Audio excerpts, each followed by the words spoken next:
안녕하세요. 프로파일러 배상훈 교수입니다. 2017년 11월 13일입니다.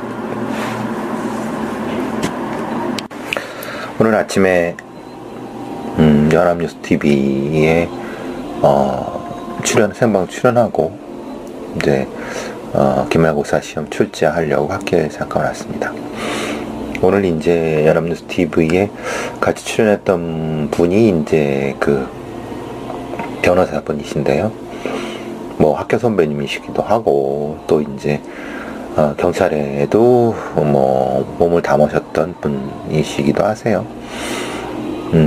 그분이랑 이런저런 얘기를 하다가 사실 좀 답답한 그런 얘기를 했죠. 말하자면은 본인께서도 그런 얘기를 하는 거죠. 경찰들 수사권 조정 뭐 이런 얘기를 하면서 경찰청 내부에서 자기들끼리만 그 내부적으로 뭐 소삭소삭해서 뭔가를 하려고 한다. 그래서 되겠느냐? 전적으로 동감했습니다. 지금 이제 뭐 경찰 문재인 대통령이 얘기하는 데는 뭐 경찰개혁 얘기를 하고 그러면서 흔히 말하는 수사권 조정이라고 하는 당근을 주고 경찰개혁을 요구를 하니까 이런저런 얘기 하지만 실제로는 경찰개혁을 하기 싫고 경찰 수뇌부라고 하는 기득권자들이죠 주로. 그들이 경찰개혁을 하기 싫고 수사권이라고 하는 것은 과실을 먹고 싶은 그런 상태니까 실제로 이런 어떤 광범위한 말하자면 경찰개혁위원회라든가 아니면 외부 인사들이 참여하는 어떤 경찰의 개혁 과제들은 농치고 뭉개면서 실제로 자기들이 얻고 싶은 건 얻는 그런 상태. 결국 그러려고 하면은 경찰 내부에서만 이렇게 소삭소삭해서 하려고 하는 거죠. 제가 말씀드렸죠. 그러면 절대 안 된다.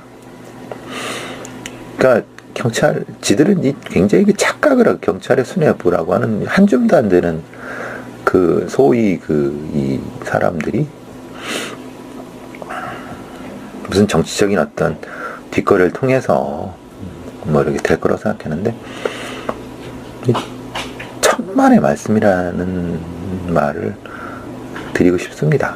왜냐하면은 검찰이 오랫동안 이 사회의 권력을 기득권이나 권력을 가지고 있었던 검찰 출신의 그런 집단들이 행여나 그걸 내놓겠습니까?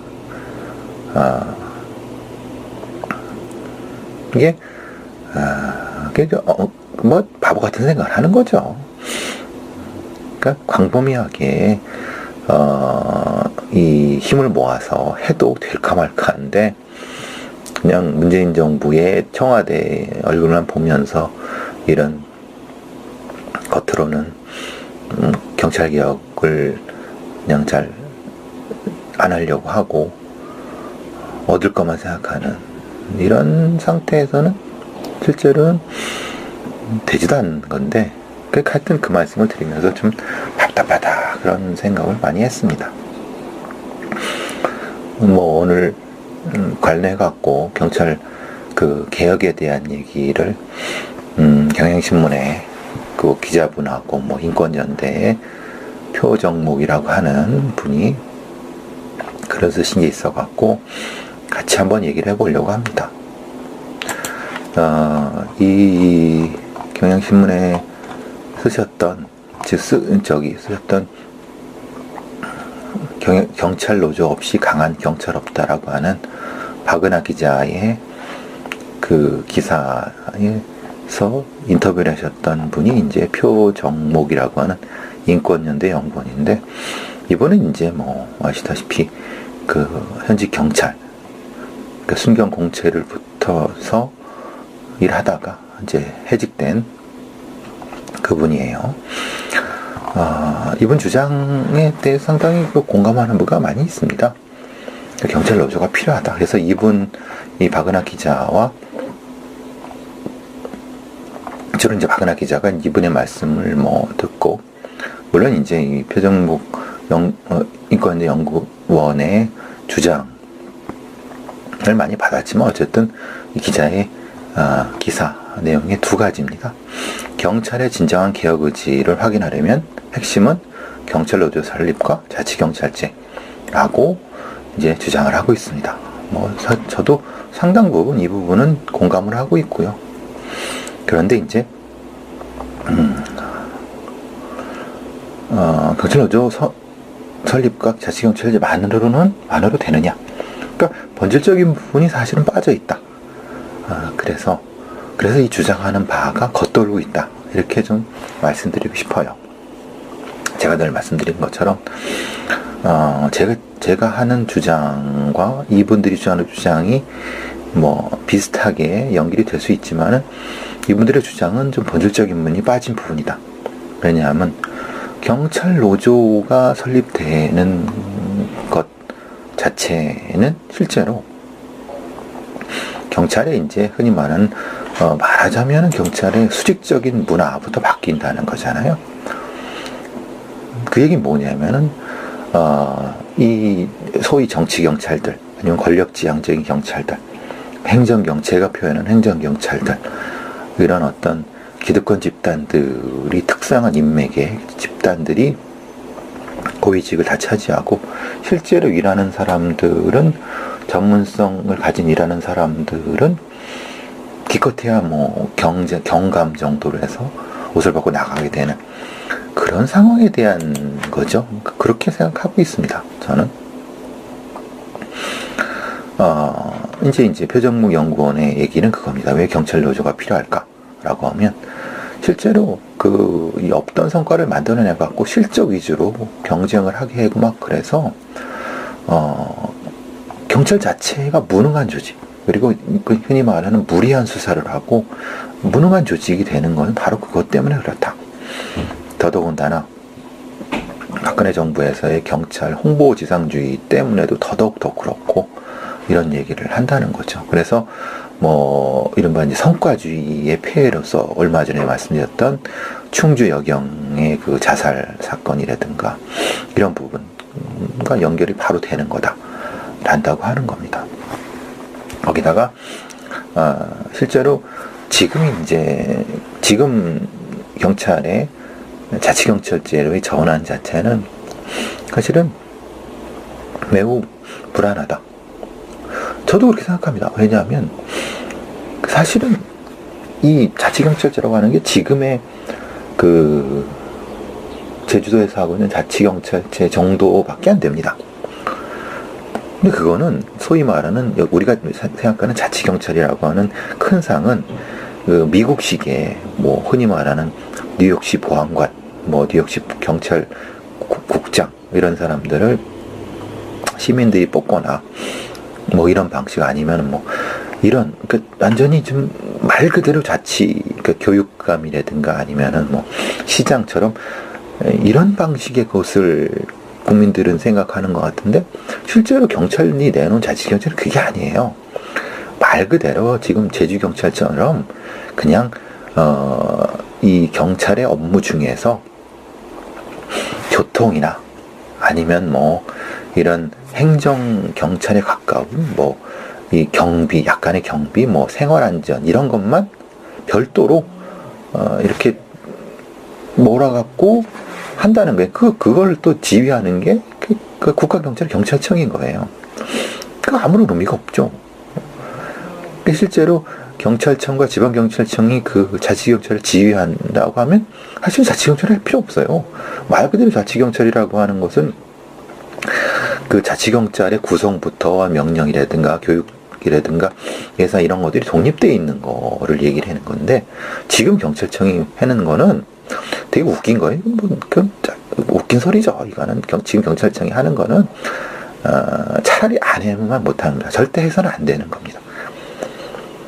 제가 늘 말씀드린 것처럼 그래서 이제 이 표정목 연구원의 이 부분도 본질적으로 가려고 하면 제가 말씀드리는 것처럼 즉 행정경찰과 수사경찰을 분리하고 그 행정경찰이라고 하는 것이 실제로는 자치경찰이 돼야 된다. 자치경찰이니까 결국은 엄격한 분리가 되는 거죠. 거기에는 흔히 말하는 생활안전, 그러니까 지구대 같은 생활안전과 교통, 주로 생활안전과 교통 쪽이 생활안전, 교통, 학교, 뭐 가정폭력 같은 이런 일정 정도의 이 지방 행정 사무와 비슷한 형태의 것에 일부 수사권을 갖는 그런 완전한 형태의 자치경찰을 얘기를 하고, 분리된 자치경찰을 얘기를 하고, 그리고 그 수장이나 아니면은 이 교육 채용이나 아니면 교육 구성 예산 같은 것도 별도로 나눠지는 이런 걸 얘기를 하는 겁니다. 그리고 거기에 이제 지금 뭐 이 지방경찰청의 광역수사들이라든가 아니면 일선 경찰서의 강력계 형사들이라든가 이런 사람들은 모아갖고 국가경찰이 되는, 거기에 뭐 사무소를 두든 말든, 그러니까 FBI가 뭐 흔히 말하는 LA 지역 그 지국을 두는 것처럼 국가경찰, 말하자면 국가의 그 경찰 조직이 이렇게 범죄 수사국이든 뭐든 그 경찰은 뭐 흔히 말하는 부산지국, 광주지국, 뭐 제주지국 이런 형태 두는, 이걸 원한다. 이게 엄격한 형태의 원론적인 형태의 자치경찰의 분리, 그리고 국가경찰, 수사경찰의 분리, 이런 형태가 되는 거죠. 물론 거기에는 이제 일정 정도 완충을 둬야 될 건 이런 겁니다. 뭐냐면 수도권 같은 경우나 이런 경우에는 지금 경비 수요 같은 거 있지 않습니까? 집회 시위에 대응하는 그런 부분은 서울지방경찰청이라는 자치경찰에 그거를 그 경비 부서를 특화하는 이런 형태가 되어야 되는 거죠. 근데 지금 경찰청 얘기하고 있는 거는 죽도 밥도 아닌 겁니다. 그냥 경찰청이 다 해먹겠다는 겁니다. 경찰청이 자기 밑에 수사, 예를 들면 이런 거죠.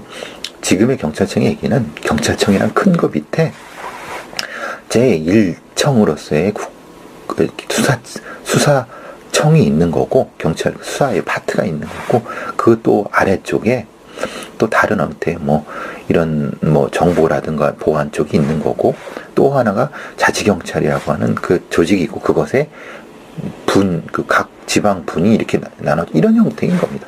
그러니까 말도 안 되는 거죠. 꼴값 떠는 거죠. 실제로 그런 경찰을 검찰이 원하겠습니까? 아니면은 청와대가 원하겠습니까? 아니면 본질적으로 국민들이 원하겠습니까? 이렇게 메모한. 그래서 저는 지금 이 표정문 연구원이라든가 아니면 여러 가지 면에서 이 주장하는 경찰 노조 없이 강한 경찰 없자고 하는 데에서 얘기하는 경찰 노조의 설립과 자치경찰제라고 하는 것에는 이 양반이 사실 좀 본질을 좀 오해하는 것이 있다. 그러니까 실제로 본질적인 부분에서의 이분이 주장하는 부분은 방안에서는 옳지만은 좀 불안한 개혁 과제다. 제가 보기에는 경찰 노조의 설립도 여러 가지 본질적인 핵심 개혁 과제뿐이 아니라 경찰 노조의 설립과 같은 맥락에서 되려면 뭐가 돼야 하면요, 계급 조직이 없어져야 되는 겁니다. 즉 흔히 말하는 일하는 조직, 전문 조직. 지금은 경찰은 계급 조직이거든요. 군대 조직 같은 형태예요. 그러니까 이른바 이 계급 조직이 아닌 탈계급 조직으로 들어오고, 그 다음에 탈계급 조직이 되는 과정에서 관리자급을 제외한 나머지가 노조에 가입하는 이런 형태가 돼야지 되는 겁니다. 그러니까 이분은 이걸 착각하는 거예요. 경찰 노조의 설립이라고 하는 것은, 그러니까 이른바 이 탈계급 조직에서 업무 인원과 관리 직원을 분리하는 과정, 그리고 그러는 과정에서 뭐가 되냐면 전문성이 강화되는, 예를 들면 수사나 아니면은 이런 수사, 넓게는 이제 범죄 수사 관련된 파트와 교통이라든가 또 경비 부분이 분리되고, 또 생활안전, 이 세 파트로 대부분 분리되는, 이렇게 돼야지만이 실제로 이 경찰 개혁이라는 게 되는, 그런 전제하에서 경찰 노조라는 것이 가능하다는 겁니다. 그러니까 경찰 노조 설립과 자치경찰차라고 하는 이분의 주장은 이 경찰 조직에 대한 이해가 조금 부족한 부분과 이제 인권 보장, 수사의 전문성, 그리고 경찰 전문성이라는 걸 통합적으로 보는데 사실 미흡한 부분이 있는 거죠. 거기에 이제 뭐 경찰 내부의 개혁의 수직적 문화를 바꿔야 된다는 백철 기자님의, 경향신문 백철 기자님의 맥락을 같이 붙이면 똑같은 겁니다. 뭐냐면은 내부의 수직적인 문화를 바꾼다는 것이 뭡니까? 결국 탈계급 조직인 거고, 탈계급 조직이 뭐냐면은 전문성 있는 조직이라는 거예요. 즉 지금 순경이나 경장 같은 하위직이라도 자기 수사 전문성이 있으면 거기서 계급을 높이지 않아도 충분히 보장을 받고 자기 업무의 보장을 받게 되면은 내부의 수직 문화가 바뀌는 거죠. 지금 뭐냐면은 내부 전문가들이, 수사라는 전문가들이나 교통의 이런 전문가들이나 아니면 경비 이런 전문가들이 있다 하더라도 엉뚱하게 그 정치인들한테 잘 보이고 권력이 아부하는 놈들이 그 뭐 경찰서장이나 지방청장이나 가갖고 이게 줄을 세워버리는 겁니다. 그러니까 이 경찰의 내부의 수직적 문화를 바꾼다는 것 자체의 본질적인 거는 흔히 말하는 외부의 외압에서 벗어나는 전문 조직이 만들어야 된다는 거거든요. 그렇게 되면 인권경찰이라고 하는, 즉 이른바 수사의 전문화와 다른 여러 가지 부분에서 열릴 수 있다는 거예요. 그런 과정에서 경찰 노조가 만들어질 수 있다는 거죠. 근데 지금 이 백철 기자님도 또 조금 맥락이 안 맞는 얘기를 하는 거죠.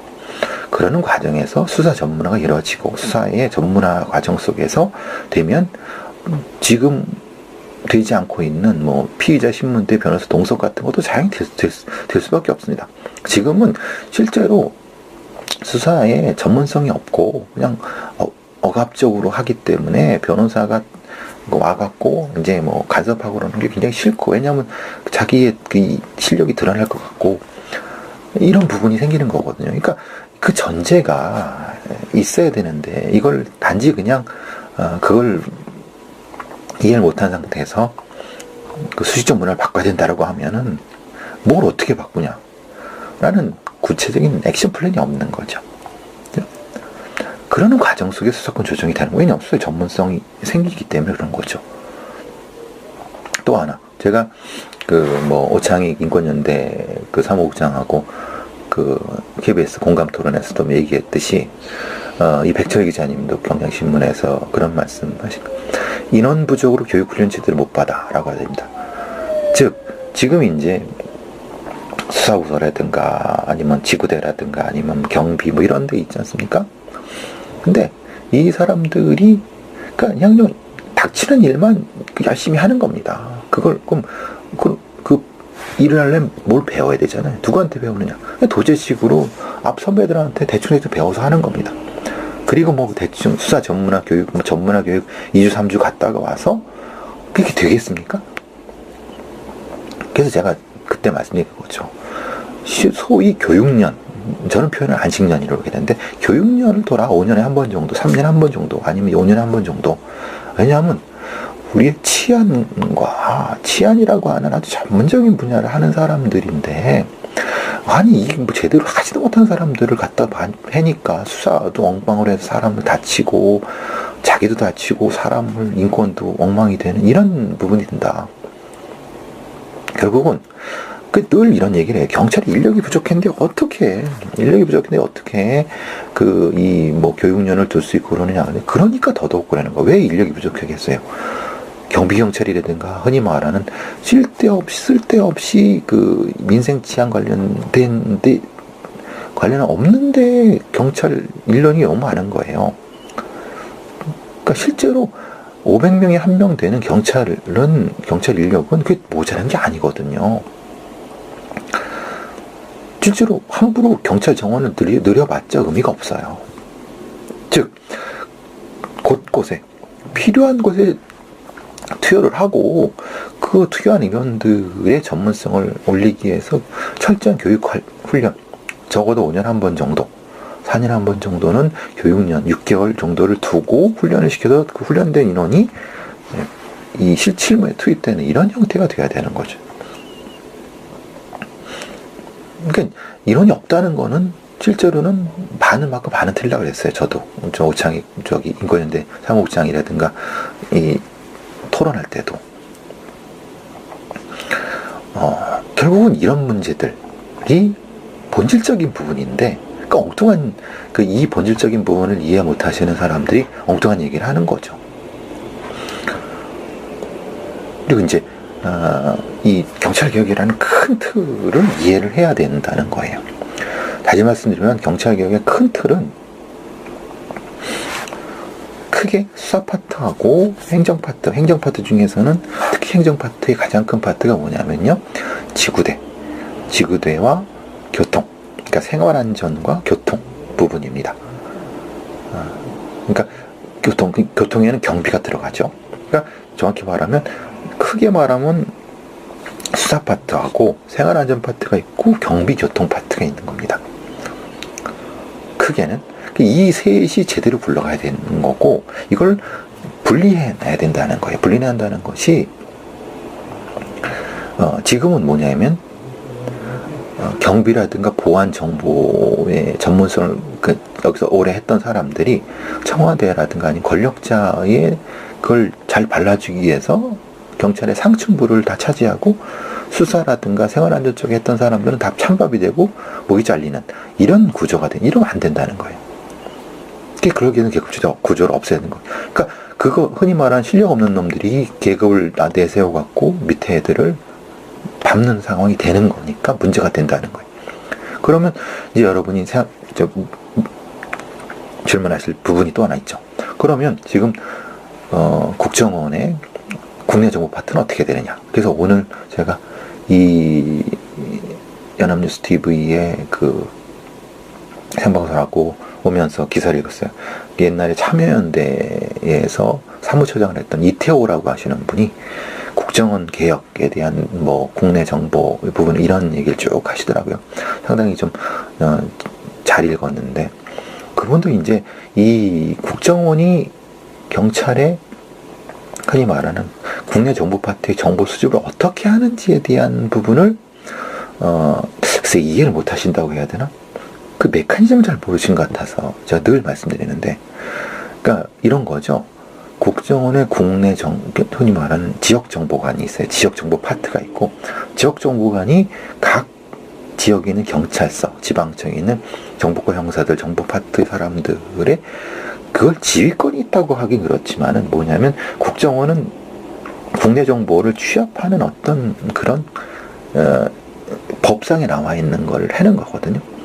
그러니까 그 구조를 통해서 이 실제의 촉수인 지방경찰청, 경찰서의 정보경찰들을 통제한단 말은 좀 그렇지만은 영향을 미치는 거예요. 그러니까 국정원의 특수활동비라고 하는 이른바 이 정보비 같은 것들이 그런 형태로 집행이 된다는 말이에요. 그러니까 말하자면은 이태호 사무처장, 전 사무처장의 말이 여러 가지 말씀이 맞는 거죠. 왜냐면 국정원의 국내 정보 파트에 대한 부분을 삭제하고, 그러면 그 삭제해서 누가 할 것이냐라고 할 때 계속 나온 얘기가 바로 뭐냐면, 국정원의 이 정보 부분을 없애고 나면은 당연히 붕 뜨는 게 이제 그 경찰의 정보 형사들, 정보과 이런 거거든요. 그럼 그거를 직접적으로 경찰청 정보국장이 청와대로 보고하는 이런 방식이 된단 말이에요. 그럼 그게 안 된다는 거죠. 왜냐하면 흔히 말하는 국내 정보라는 건 정치 정보가 많고 그러기 때문에, 그러면은 그래서 무슨 문제가 나냐면 일종의 정보 협의회를 만들어야 된다. 그러니까 경찰청, 그 정보 협의라는 건 사실은 보시면 아시겠지만 경찰만 정보를 취합하는 게 아니거든요. 그러니까 노동부에선 노동 관련 정보를 하고, 환경청 환경하고, 다양한 검찰도 검찰 정보 이렇게 하거든요. 그래서 흔히 말하는 각 이 국무총리실 산하에 일반 경찰 국정원의 국내 정보 파트를 삭제하고, 기능을 삭제하고, 각 국무총리실 산하에 국무총리에서 지역 관련된 정보는 그 지역에 있는 쪽으로 흔히 말하는 지역정보협의회 같은 형태로 만들어서 그것이 이제 흔히 말하는 뭐 영국의 MI6, MI5 형태의 분리가 되든 그런 쪽으로 운영을 해야 된다는 거예요.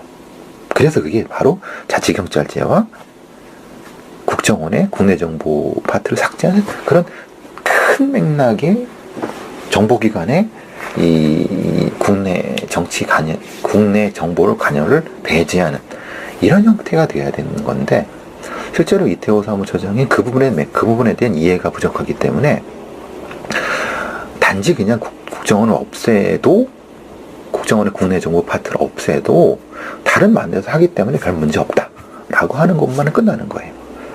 그게 아니라 본질적인 건 어떻게 국정원이 자기들의 촉수를 동원해서 정보를 취합해서 그것을 권력자한테 갖다 바치고 자기들 생존을 해왔나 이 부분이죠. 그리고 실제로 이제 국정원이 가지고 있는 지금의 뭐 테러 방지법 예상의 그 테러 방지를 위한 어떤 부분들은 사실은 이 테러 방지법 자체가 굉장히 여러 부분에서 좀 너무 그 과도한 그 인권 침해가 있기 때문에 그 부분에 그 이 테러 방지법 상에서의 정보 조정, 국내 정보 조정, 테러 방지를 위한 국내 정보 조정을 기능을 아까 말씀드린 지역 정보 협의회 같은 형태로 넘겨야 된다는 거예요. 그래서 순수하게 국정원은 일종의 대외정보청, 그러니까 대외정보처 및 방첩부대, 방첩처 형태로 가야 된다는 거예요.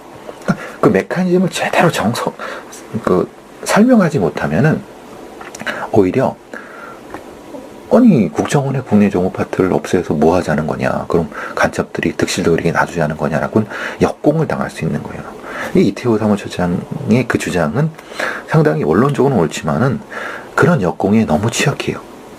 바로 국정원에서 역공을 취하는 거죠. 그럼 뭐 하자는 거냐라고 되는 거죠. 그러니까 사실 악마는 디테일이 있다고 이 디테일한 부분에서의 메커니즘을 이해해서 그것을 가지고 설명하는 부분이 돼야지만이 실제의 대안을 나올 수 있는데 사실은 그 대안 부분이 사실은 어려운 부분인 것 같아요. 그런 참 어려운 부분이 있어요. 어쨌든 그래도 이태호 사무처장의 주장은 상당히 공감 많이 가고 상당히 좋은 말씀으로 잘 읽었습니다. 자, 뭐 제가 아까 연엄스 TV에 갔다 온 내용 중에서 조금 사실 충격적인 부분이 있었던 건 그거죠. 그 한림성심병원, 그러니까 뭐 일성재단이라고 하는데 너무 많이 알려져갖고 지금 뭐 이름을 공개해도 뭐 상관없을 것 같은데, 그러니까 이거죠. 그 재단, 의료재단 산하에 여러 병원이 있어요. 그게 한림성심병원, 우리가 성심자가 들어가는 병원들이 6개 정도 있다고 하는데, 모여갖고, 가을쯤에 이제 저걸 하는 것 같아요. 체육대회, 이런 단합대회 같은 거죠. 하는데, 제가 지난번 말씀드린 것처럼, 이제 그것을 교묘하게 지배 메커니즘으로서 경쟁을 시켜요. 그럼 경쟁이라고 하는 건 흔히 말하는 이게 경쟁이 시작되면 그 치마의 길이가 짧아지죠.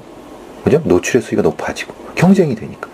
그래서 어느 정도까지 어떤 관리부서에서 이 통제를 하지 않으면은 사실 이거는 이렇게 되는 거죠. 시켰냐? 아니 야한춤 치게 시켰냐? 라고 역으로 묻는 거예요. 그 재단 사람들이 우리는 시킨 바가 없다. 지들끼리 경쟁해서 한 거 우리가 어떻게 이런 식으로 하는 거죠. 근데 이거는 뭐냐면 묵인이죠, 묵인. 그래서 실제로 중간 관리자들은 실제로 막 경쟁하는 거고, 그 경쟁하고 또 춤을 준비하고 그러는 과정에서 일종의 지배 시스템이 만들어지는 거예요. 그러니까 이른바 이 꽉 꼼짝 못하게 하는 거죠. 이거에 길들여지지 않으려면 나가라. 이게 아주 대표적으로 폐쇄적인 의료재단이나 사회복지재단의 그 메커니즘이라고 제가 지난번 말씀드린 것과 똑같아요. 근데 이제 요번에 또 나온 거는 보니까, 한림대학교, 한림성심병원, 지역구의 모 정치인한테 정치자금, 일종의 정치 후원금을 내라고, 이 해당 병원의 수간호사가 메일을 돌렸다, 뭐 카톡을 돌렸다 이런 게 되는 거예요. 제가 이제 연합수 TV의 생방송 때 그런 얘기를 했죠. 실제로 수간호사 정도가, 수간호사라고 하면 쉽게 말하면 한 30살, 뭐 한 40살 먹은 사람인데, 아니 그 사람이 무슨 실제로 그 사람이 무슨 저거잖아요. 정치를 알아갖고 그 간호사들, 흔히 말하는 일반 간호사한테 후금 내라 말을 하겠어요. 말이 안 되지 않아요? 아니 그 수간호사를 제가 폄훼하는 건 아닌데, 사실 상식적으로 좀 이해가 안 되잖아요. 그러면은 이것은 상당히 힘을 여지는 충분하다. 어떤 거냐면 이런 거죠. 실제로 재단의 고위직 인사가 명시적으로 문서로 어디 누구한테 후원금 내십시오 라고 하면 큰일 나요. 이건 정치자금법, 선거법이 위반되면 그건 뭐 크게 처벌을 받을 수 있는데, 이런 얘기를 할 수 있잖아요. 뭐 흔히 말하는 간부회의 때, 이럴 때 뭐 어떤 정치인이 우리한테 뭐 상당히 좋은 도움이 될 수 있다라고 한마디만 하면은, 했다는 얘기 한마디만 하면은 그 밑에 있는 중앙관리자들, 특히 수간호사라든가 뭐 관리부장 이런 사람들 같은 경우는 그냥 이심전심이죠. 다 갈각인가? 그러니까 이런 부분들이 이 폐쇄적인 형태의 의료재단이나 사회복지단에서 지역에선 사실은 적지 않다. 그게 상식적으로 그렇게 될 것 같죠. 그래요, 실제로. 그러면 이런 거죠. 아니 너 후금 내기 싫으면 말아라. 근데 그 말이 얼마나 무서운 말인지 잘 아시잖아요. 말아라 하는데 그 전제는 뭐죠? 아니 우리 간호사들은 다 냈는데 왜 너만 그래? 라고 하면은 그건 찍히는 거잖아요.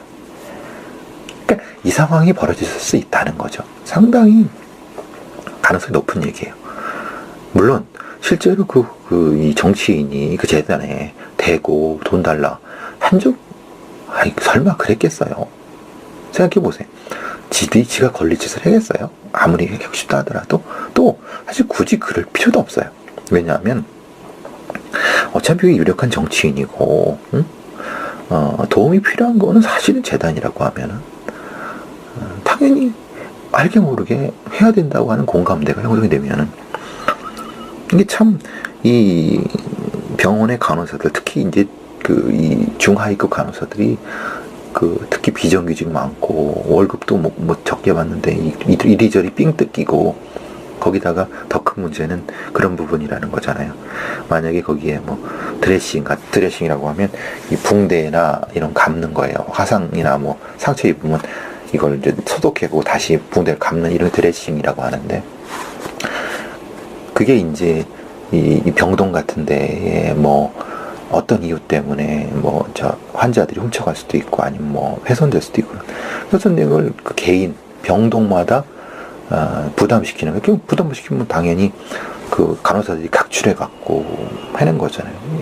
이런 삥뜯기도 한다는 거잖아요. 근데 사실은 여기 이 재단만 그런 건 아니에요. 제가 알고 있기로는 다른 여러 재단이 비슷하게 해요. 나쁜 짓은 보고 배운다고 하거든요. 그러니까 어떤 이 정경련이라, 지금 정경련이 없어졌나요? 라든가 이런 기업단체라든가 그런 얘기를 하는 거죠. 왜 반기업적 문화를 선동하느냐 이런 얘기를 하는 거예요. 근데 반기업적 문화를 선동한다고 생각하지 말고, 실제로 이렇게 비정규직이 100만 원도 못 받는 비정규직들이 이렇게 삥 뜯기는 거예요. 니들이 명시적으로는 니들이 안 하지만은 현실적으로 이게 되고 있다는 건 니들이 더 잘하지 않느냐. 그럼 이런 것들을 보여주면은 왜 나같이 아무것도 아닌 사람이 반기업적인 그런 얘기를 하겠느냐. 이게 참 이게 없는 놈들은 더 뜯겨요. 왜냐하면 없는 놈들은 힘이 없기 때문에, 힘이 없는 놈들은 물고 뜯죠. 힘 있는 놈들이. 이게 가장 힘없는 게 간호사 중에서도 간호조무사, 그죠? 비정규직, 계약직이니까 거기 없으면 거기서 딴 데 가면 되겠다 그러는데, 이게 순진한 말씀이죠. 네. 한번 찍히고 블랙리스트 돌면은 딴 데 못 가요. 그러니까 그 젊은 여성들이 그 늑다리들 앞에서 60, 70 넘은 그 재단 늑다리들 앞에서 이 미니스커트 입고 뭐 거의 핫팬츠 입고 그 엉덩이 흔들어대는 그 비참한 일을 해야 되는 거 아니겠습니까? 이걸 관리해야 되는 게, 다시 말씀드리지만, 근로감독관들이 해야 되는데, 실제로는 근로감독관들이나 노동부 같은 애들이 이런 의료재단은 힘이 세기 때문에, 왜? 얘네들은 지역 정치인도 좌우지우지 할 수 있는 힘, 아니면 적어도, 그래서 오죽했으면은 그 병원 옆에 같은데 보건복지부에서 아무것도 못하고 공문 하나 뜩 보낸 거잖아요. 이게 한국 사회의 가장 밑바닥에 있는 처참한 모습입니다. 안타깝죠. 자, 보은에서 토막살인 사건? 저는 토막살인 사건이란 말을 잘 안 쓰려고 하는 것이, 요번에 보은에서 벌어졌던 그거는 살해 후 토막 같습니다. 그러니까 말하자면 살아있는 상태에 토막을 낸 게 아니라, 이제 이런 거죠. 뭐 사건의 경과는 5일날 어떤 50대 여성이 이제 실종 3일째 되는 날 주변 사람이 실종 신고를 했어요. 그러니까 2일날 사실은 실종이 된 거죠. 그러니까 성인 실종이니까 3일쯤 되니까 3일 지났잖아요. 그러니까 아무래도 빨리 수사를 했어야 되는데 빨리 수사를 했죠. 왜냐하면 주변 CCTV를 뒤져서 범인으로 추정되는 사람과 같이 나갔는데 돌아온 건 다시 돌아오지 않았으니까, 그러면 그 사람이 범인일 가능성도 없잖아요. 그 사람을 보고 웬만한 범인을 추정했는 사람을 소환을 해서 그 다음날 바로 소환을 해갖고 경찰에 소환해서 조사를 했어요. 근데 조사한 다음에 그냥 내보냈어요. 그래서 6일날이죠. 근데 7일날 이 사람이 음독을 했어요. 그리고 10일날 죽었어요. 그러니까 6일날 하고 7일날 음독을 하는 걸 보고 경찰이 이상하다 싶어서 그 사람 주변에 CCTV를 두셨는데 있었다는 거죠. 그러니까 이제 어디론가 말하자면 사람이 차를 타고 움직인 행적이 있었는데, 그게 이제 충북 보은에 있는 그 폐굴 쪽이었고, 거기를 수색해 갖고 마대 자료에 담겨진 그분의 저거를 발견하게 된 거죠. 어쨌든 그런 상황에서 사실 이 사건의 문제는 왜 6일날 용의자를 그대로 풀어줬느냐라는 쪽에 이제 모아지고 있는 것 같아요. 그러니까 이제 뭐 조사에 압박을 받아서 자살을 했다라는 쪽으로 가는 것 같아요.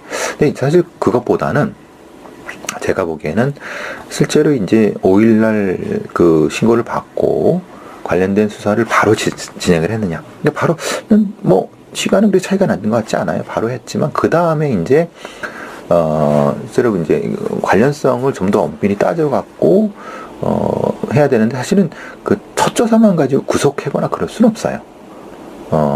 왜냐면 다른 증거가 없기 때문에.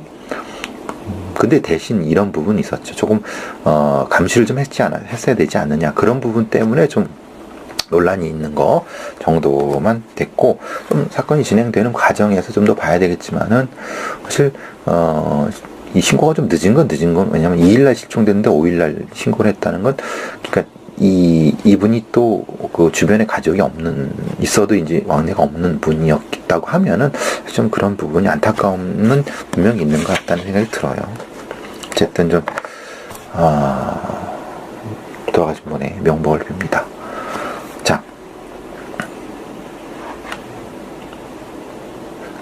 이 일가족 목덜미를 무는 인간 좀비라고 하는데, 이게 이제 베트남 사람인 것 같아요.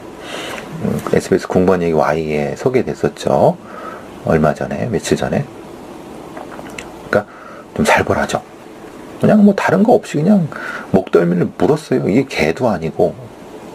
근데 이제 보니까 이 일종의 그 좀비 마약이라고 하는 베스 솔트라고 하는 것이 있나 봐요.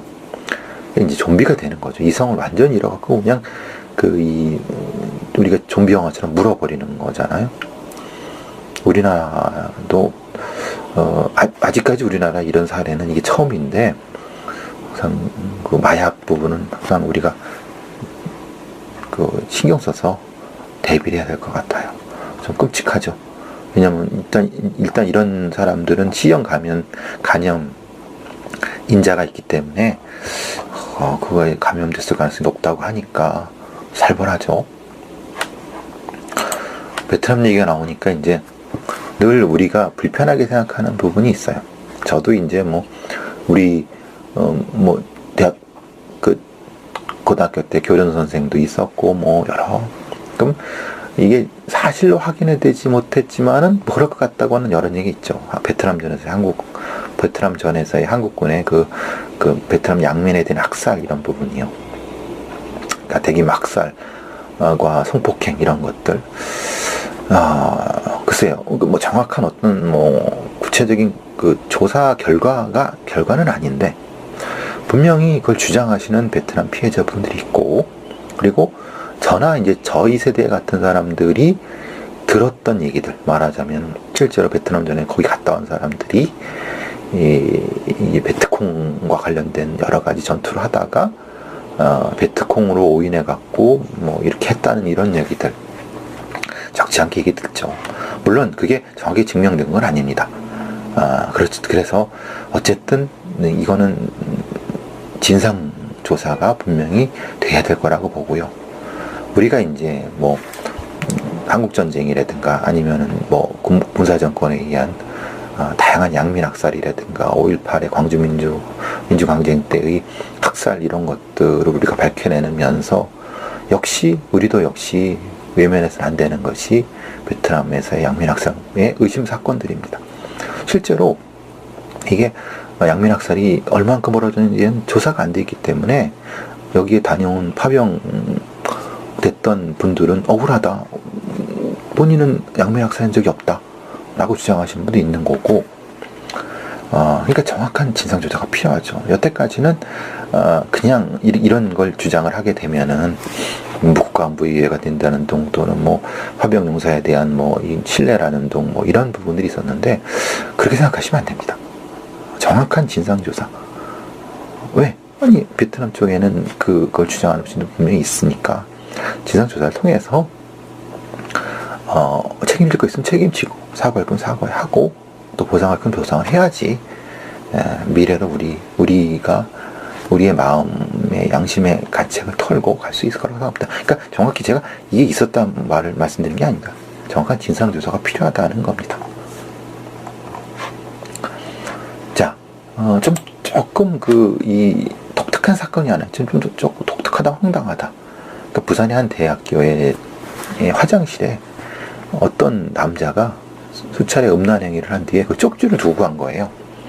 그래서 수도가의 남자의 뭐뭐를 뭐뭐 갑니다. 누누누 수고샘 이렇게 썼죠. 그럼 내용이 뭔지는 알 거잖아요. 이게 거기서 자유행위라든가 이런 걸 했을 가능성이 높는 거죠. 근데 거기도 모두 3차례 정도의 그 행위를 했고, 그래서 잡았는데 실제로는 나이가 28살이고, 그래서 스트레스를 해소하려고 했다 그래요. 그래서 성폭력 범죄에 대한 특례법 위반으로 성적 목적을 공공장소 침입인데, 일단 불구속되어 있는데, 그러니까 간혹 이건 일종의 병입니다, 병. 그러니까 자기는 스트레스로 인한 건데, 스트레스를 받는다고 아무데나 가서 자유행위거나 그 음란행위를 하지는 않잖아요. 이분은 사실 이 정도라고 하면 벌금형 정도도 받지 않을 거고, 그냥 손해만 배상하면 될 정도지만은 본인을 위해서는 반드시 정신과에 가서 치료를 받으셔야 됩니다. 그러지 않으면 자기도 모르는 상태에서 더 큰 접촉성 성범죄로 갈 수가 있습니다. 꼭 하셔야 됩니다. 이거는. 자, 노래방 도우미를 성폭행을 해다 살해한 20대가 이제 잡혔는데요. 경북 포항에서인데요. 이런 일이 있을 때마다 사실 조금 중심적으로 봐야 될 거라는 얘기를 저는 자주 하는 거는 경북 포항 남부경찰서에서인데요. 이 강모순 사건이라든가 아니면 이 유영철 사건 같은 거, 이런 연쇄살인범들 관련된 부분에서 초기에 단서를 잡거나 그럴 때 노래방 도우미 관련된 범죄, 이 폭행, 살인, 이 부분과 연관이 많이 있습니다. 왜냐하면 접근이 쉽고 또는 여러 가지 면에서 이 단서를 줄 수 있기 때문에. 근데 현장에 있는 경찰들이 그거를 간과하는 경우가 많죠. 그러니까 간과하게 되면은 나중에 더 큰 범죄자로 되는 거를, 그래서 저희들 같은 사람들, 프로파일러들은, 지방청 프로파일러들은 이런 형태의 사건들을 아주 유심히 바라봅니다. 다행히 이 범죄가 우발적으로 단일 사건이었으면 다행인데 그렇지 않을 가능성도 있기 때문에 면밀히 봐야 되는 거죠. 보고 있다는 거죠. 자, 오늘 여기까지 하도록 하겠습니다. 감사합니다. 이사회의 권력을 가지고 온, 기득권이나 권력을 가지고 있었던 검찰 출신의 그런 집단들이 행여나 그걸 내놓겠습니까? 이게 바보 같은 생각을 하는 거죠. 그러니까 광범위하게 이 힘을 모아서 해도 될까 말까 하는데, 그냥 문재인 정부의 청와대 얼굴만 보면서 이런 겉으로는 경찰개혁을 그냥 잘 안 하려고 하고 얻을 것만 생각하는 이런 상태에서는 실제로는 되지도 않는 건데, 하여튼 그 말씀을 드리면서 좀 답답하다 그런 생각을 많이 했습니다. 오늘 관련해갖고 경찰 개혁에 대한 얘기를 경향신문에 그 기자분하고 인권연대의 표정목이라고 하는 분이 글을 쓰신 게 있어갖고 같이 한번 얘기를 해보려고 합니다. 이 경향신문에 쓰셨던 경찰 노조 없이 강한 경찰 없다라고 하는 박은하 기자의 그 기사에서 인터뷰를 하셨던 분이 이제 표정목이라고 하는 인권연대 연구원인데, 이분은 이제 아시다시피 현직 경찰, 순경 공채를 붙어서 일하다가 이제 해직된 그분이에요. 이분 주장에 대해 상당히 공감하는 부가 많이 있습니다. 경찰 노조가 필요하다. 그래서 이 박은하 기자와, 주로 이제 박은하 기자가 이분의 말씀을 듣고, 물론 이제 이 표정목 인권연대 연구원의 주장을 많이 받았지만, 어쨌든 이 기자의 기사 내용이 두 가지입니다. 경찰의 진정한 개혁 의지를 확인하려면 핵심은 경찰 노조 설립과 자치경찰제라고 이제 주장을 하고 있습니다. 저도 상당 부분 이 부분은 공감을 하고 있고요. 그런데 이제 경찰 노조 설립과 자치경찰제만으로 되느냐? 그러니까 본질적인 부분이 사실은 빠져 있다.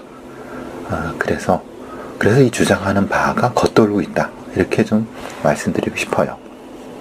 제가 늘 말씀드린 것처럼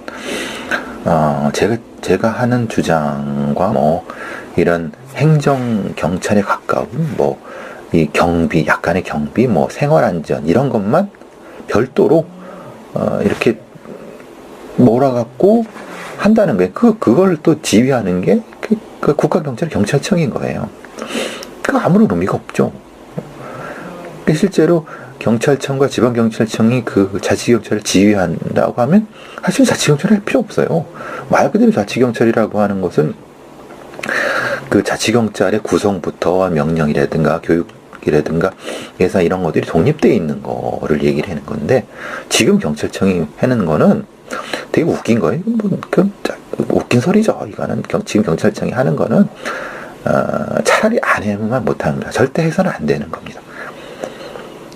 제가 늘 말씀드린 것처럼, 그래서 이제 이 표정목 연구원의 이 부분도 본질적으로 가려고 하면 제가 말씀드리는 것처럼, 즉 행정경찰과 수사경찰을 분리하고 그 행정경찰이라고 하는 것이 실제로는 자치경찰이 돼야 된다. 자치경찰이니까 결국은 엄격한 분리가 되는 거죠.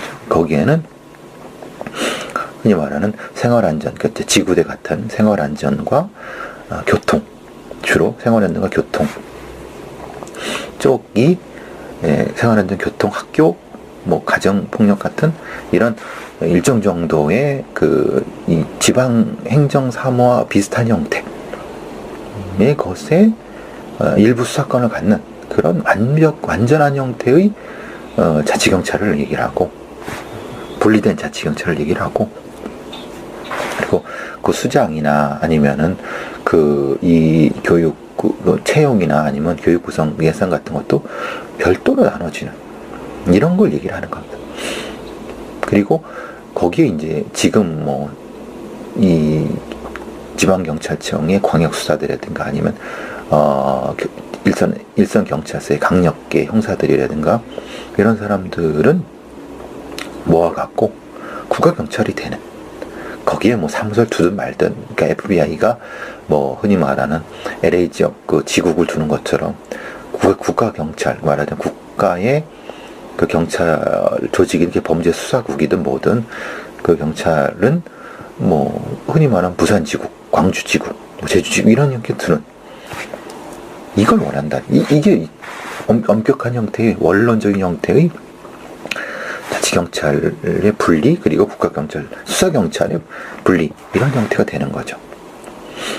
물론 거기에는 이제 일정 정도 완충을 둬야 될 건 이런 겁니다. 뭐냐면 수도권 같은 경우나 이런 경우에는 지금 경비 수요 같은 거 있지 않습니까? 집회 시위에 대응하는 그런 부분은 서울지방경찰청이라는 자치경찰에 그거를 그 경비 부서를 특화하는 이런 형태가 되어야 되는 거죠. 근데 지금 경찰청 얘기하고 있는 거는 죽도밥도 아닌 겁니다. 그냥 경찰청이 다 해먹겠다는 겁니다. 경찰청이 자기 밑에 수사, 예를 들면 이런 거죠. 지금의 경찰청의 얘기는 경찰청이란 큰 거 밑에 제1청으로서의 수사청이 있는 거고, 경찰 수사의 파트가 있는 거고, 그 또 아래쪽에 또 다른 형태 이런 정보라든가 보안 쪽이 있는 거고, 또 하나가 자치경찰이라고 하는 그 조직이 있고, 그것에 각 지방 분이 이렇게 나눠, 이런 형태인 겁니다. 그러니까 말도 안 되는 거죠. 꼴값 떠는 거죠. 실제로 그런 경찰을 검찰이 원하겠습니까? 아니면은 청와대가 원하겠습니까? 아니면 본질적으로 국민들이 원하겠습니까? 이렇게 메모한.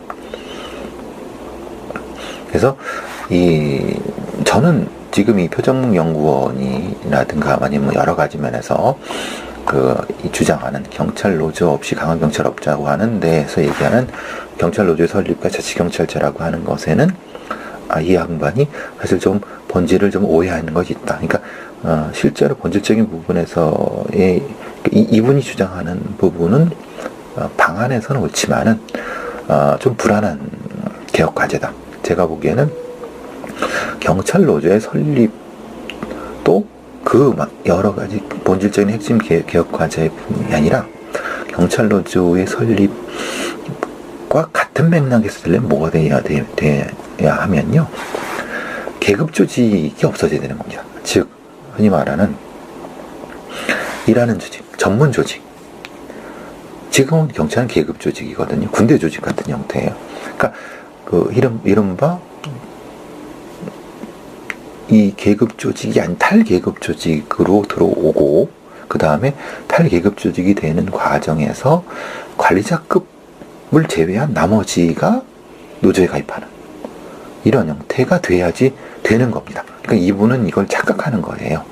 경찰 노조의 설립이라고 하는 것은, 그러니까 이른바 이 탈계급 조직에서 업무 인원과 관리 직원을 분리하는 과정, 그리고 그러는 과정에서 뭐가 되냐면 전문성이 강화되는, 예를 들면 뭐 수사나 아니면은 이런 수사 넓게는 이제 범죄 수사 관련된 이분들이 주장하는 주장이 뭐 비슷하게 연결이 될 수 있지만은 이분들의 주장은 좀 본질적인 면이 빠진 부분이다. 왜냐하면 경찰 노조가 설립되는 것 자체는 실제로 경찰의 이제 흔히 말하는 말하자면 경찰의 수직적인 문화부터 바뀐다는 거잖아요. 그 얘기는 뭐냐면은 이 소위 정치 경찰들 아니면 권력지향적인 경찰들, 행정경, 제가 표현한 행정경찰들, 이런 어떤 기득권 집단들이 특성한 인맥의 집단들이 고위직을 다 차지하고 실제로 일하는 사람들은, 전문성을 가진 일하는 사람들은 기껏해야 뭐 경감 정도로 해서 옷을 벗고 나가게 되는 그런 상황에 대한 거죠. 그렇게 생각하고 있습니다. 저는 이제 표정묵 연구원의 얘기는 그겁니다. 왜 경찰 노조가 필요할까라고 하면 실제로 이 없던 성과를 만들어내 갖고 실적 위주로 경쟁을 하게 하고 막 그래서 경찰 자체가 무능한 조직, 그리고 흔히 말하는 무리한 수사를 하고 무능한 조직이 되는 건 바로 그것 때문에 그렇다. 더더군다나 박근혜 정부에서의 경찰 홍보지상주의 때문에도 더더욱 더 그렇고 이런 얘기를 한다는 거죠. 그래서 뭐 이른바 이제 성과주의의 폐해로서 얼마 전에 말씀드렸던 충주 여경의 그 자살 사건이라든가 이런 부분과 연결이 바로 되는 거다 란다고 하는 겁니다. 거기다가 실제로 지금 경찰의 자치경찰제로의 전환 자체는 사실은 매우 불안하다. 저도 그렇게 생각합니다. 왜냐하면 사실은 이 자치경찰제라고 하는 게 지금의 그 제주도에서 하고 있는 자치경찰제 정도밖에 안 됩니다. 근데 그거는 소위 말하는 우리가 생각하는 자치경찰이라고 하는 큰 상은 그 미국식의 뭐 흔히 말하는 뉴욕시 보안관, 뭐 뉴욕시 경찰 국장 이런 사람들을 시민들이 뽑거나 뭐 이런 방식 아니면 뭐 이런 완전히 좀 말 그대로 자치 교육감이라든가 아니면은 뭐 시장처럼 이런 방식의 것을 국민들은 생각하는 것 같은데 실제로 경찰이 내놓은 자치경찰은 그게 아니에요.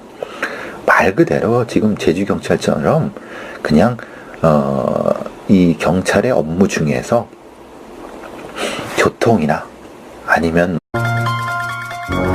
안녕하세요. 프로파일러 배상 교수입니다. 2017년 11월 13일입니다. 오늘 아침에 연합뉴스TV에 생방 출연하고 이제 기말고사 시험 출제하려고 학교에 잠깐 왔습니다. 오늘 이제 연합뉴스TV에 같이 출연했던 분이 이제 그 변호사분이신데요. 뭐 학교 선배님이시기도 하고 또 이제 경찰에도 뭐 몸을 담으셨던 분이시기도 하세요. 그분이랑 이런저런 얘기를 하다가 사실 좀 답답한 그런 얘기를 했죠. 말하자면은 본인께서도 그런 얘기를 하는 거죠.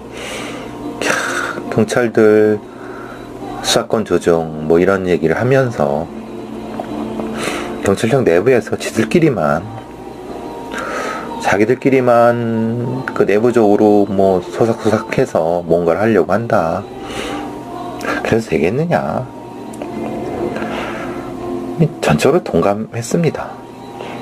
지금 이제 뭐 경찰 문재인 대통령이 얘기하는 데는 뭐 경찰개혁 얘기를 하고 그러면서 흔히 말하는 수사권 조정이라고 하는 당근을 주고 경찰개혁을 요구를 하니까 이런저런 얘기 하지만 실제로는 경찰개혁을 하기 싫고 경찰 수뇌부라고 하는 기득권자들이죠. 주로 그들이 경찰 개혁하기 싫고 수사권 조정이라고 하는, 수사권이라고 하는 것은 과실을 먹고 싶은 그런 상태니까 실제로 이런 어떤 광범위한, 말하자면 경찰개혁위원회라든가 아니면 외부 인사들이 참여하는 어떤 경찰의 개혁 과제들은 농치고 뭉개면서 실제로 자기들이 얻고 싶은 건 얻는 그런 상태. 결국 그러려고 하면은 경찰 내부에서만 이렇게 서삭서삭해서 하려고 하는 거죠. 제가 말씀드렸죠. 그러면 절대 안 된다. 그러니까 경찰, 지들은 굉장히 착각을 하고, 경찰의 수뇌부라고 하는 한 줌도 안 되는 소위 이 사람들이 무슨 정치적인 어떤 뒷거리를 통해서 뭐 이렇게 될 거라고 생각했는데, 천만의 말씀이라는 말을 드리고 싶습니다. 왜냐하면은 검찰이 오랫동안